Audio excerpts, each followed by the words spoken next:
from the Islamic group. As I said, notwithstanding the superlative quality of the leadership we have received and the industry of the Secretariat, even the quality of many of the contributions, one cannot feel but a certain sense of gloom if one takes a summary of the general atmosphere. Mr. Chairman, sir, I am an academic and I always try to act like one and to think like one. And I want to quote something, a cliche, that those who decide to ignore the lessons of their history, or to forget them, or to run deliberately against their current, will be condemned to relive them and experience perdition. So many things being said here are reminiscent of the debates, the arguments, and the mudslinging and the name-calling of the First Republic, which ended in blood, disorder, and civil war.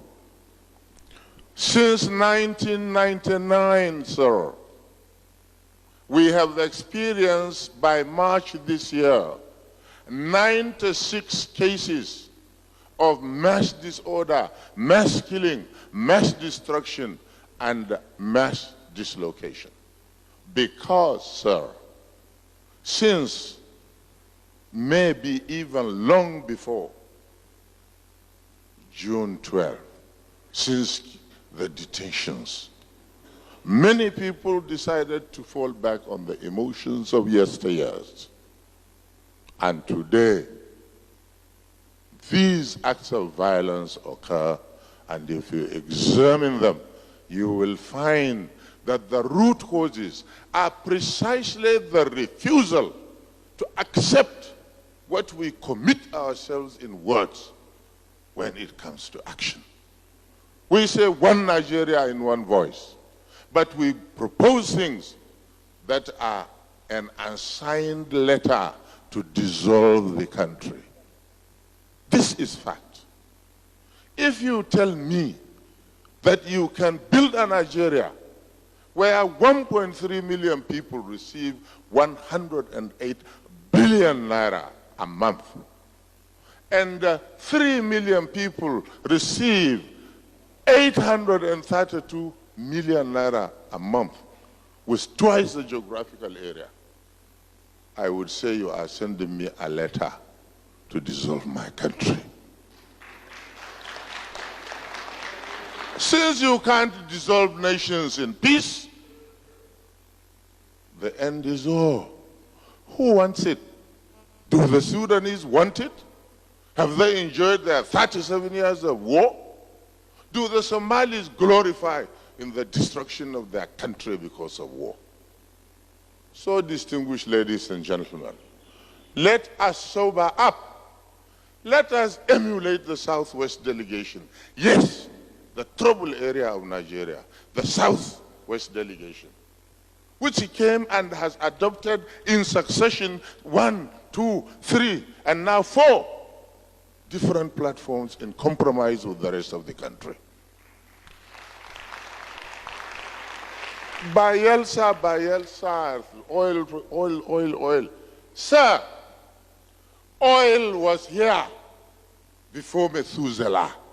Oil was here before Homo sapiens began to walk the earth, because oil was produced with the phenomenon that created the universe itself. So its age predating even us, who wants to claim it and say it's mine in personam? So, sir, the logic of ownership, will we follow it in a free enterprise economy which we have become? Is that the proceeds that now goes to government must go to the person who holds the piece of land on which the oil comes out?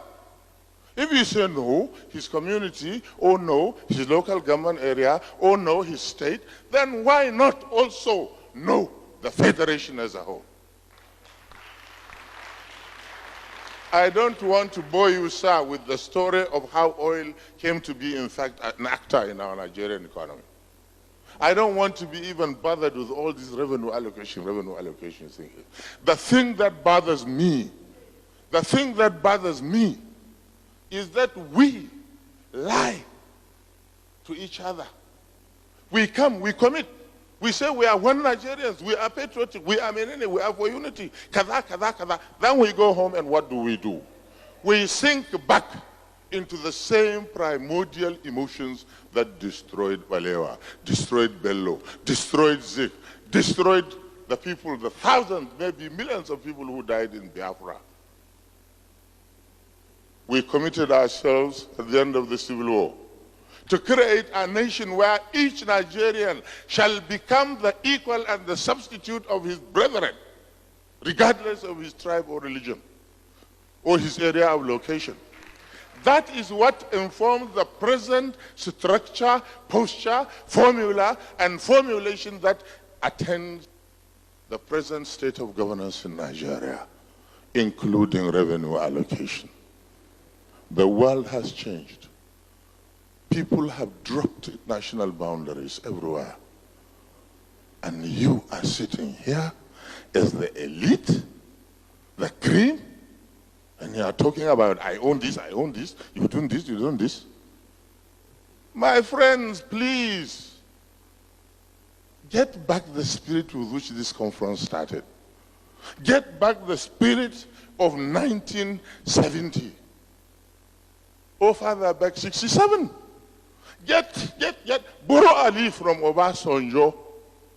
I believe he has many sins, but one sin you cannot accuse him of is abandoning the platform on which he and colleagues were ready to die. And many died. He hasn't abandoned the one Nigeria, multi-state one Nigeria. I want to say, Mr. Chairman, invest any particularity with property, and it shall live forever.